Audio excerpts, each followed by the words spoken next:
Bonjour à toutes et à tous et bienvenue dans cette nouvelle vidéo. Aujourd'hui, je vais vous confier un petit secret à propos du Crédit Agricole. Vous pensiez que le Crédit Agricole, bon, c'est une banque parmi d'autres banques, que lorsqu'on y est client, c'est un peu comme partout. Bienvenue à la banque machin. Eh bien, pas du tout. Et vous savez pourquoi? Parce que le Crédit Agricole est une banque mutualiste. Concrètement, ça veut dire quoi? Attendez, je vous explique. Bon, une banque commerciale classique comme la Banque machin. c'est une société anonyme, dont le capital est détenu par des actionnaires. Et le but de leur entreprise, c'est La rentabilité. Alors qu'au Crédit Agricole, le capital est détenu sous forme de parts sociales par ses propres clients sociétaires. C'est-à-dire par des gens comme vous et moi. Donc leur objectif est tout à fait différent. Il faut que ça nous aide, hein. Et que ce soit proche. Et solidaire surtout. Et c'est pour qui les cafés? Vous l'aurez compris, au Crédit Agricole, le but c'est avant tout de servir au mieux ses clients. La rentabilité, au final, c'est pas une fin en soi. C'est seulement un moyen de financer ce service client. J'y comprends rien aux chiffres, moi. Tu saurais gérer mes sous, toi? Wow, pas de panique, il y a des experts pour ça. Le Crédit Agricole repose en fait sur une double organisation. D'une part, il y a les salariés qui sont des experts de la banque. Ce sont eux qui gèrent l'argent des clients et les aident à concrétiser leurs projets. Et d'autre part, il y a des clients sociétaires engagés qui veillent à ce que les bénéfices de la banque soient employés pour le développement du tissu économique et social du territoire. C'est donc une gouvernance partagée. Bah, partagée. Et le directeur général, il est choisi par qui? Par des clients. Ah bon?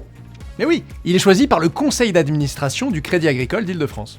Et dans ce conseil d'administration, il n'y a que des clients. Des clients qui ont été élus administrateurs, y compris leur président. C'est démocratique, non? Complètement. Ça s'équilibre super bien, non? En fait, c'est une gouvernance coopérative qui place l'intérêt collectif et humain au cœur de son organisation. Et dis donc, c'était à moi de le dire, ça, hein. Les salariés de la banque et les clients sociétaires partagent les mêmes valeurs qui les unissent. Responsabilité, solidarité, proximité. C'est qui celui-là?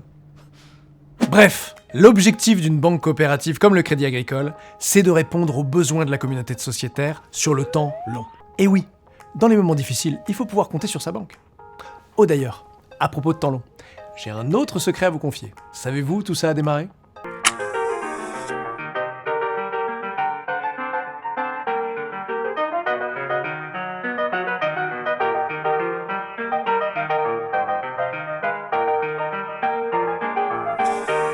Ces pionniers ont créé la toute première caisse locale de Crédit Agricole Mutuel. Ça a tellement marché que d'autres ont créé la leur, et ainsi de suite, jusqu'au Crédit Agricole actuel. Le modèle de ces pionniers est encore celui qui est utilisé aujourd'hui, et ça marche toujours. Ce qui était vrai au départ est aujourd'hui plus que jamais d'actualité. Ce qui était à l'origine du Crédit Agricole est même maintenant sa raison d'être. Agir chaque jour dans l'intérêt de ses clients et de la société. Merci à vous, et à bientôt. You are the one for me, formidable.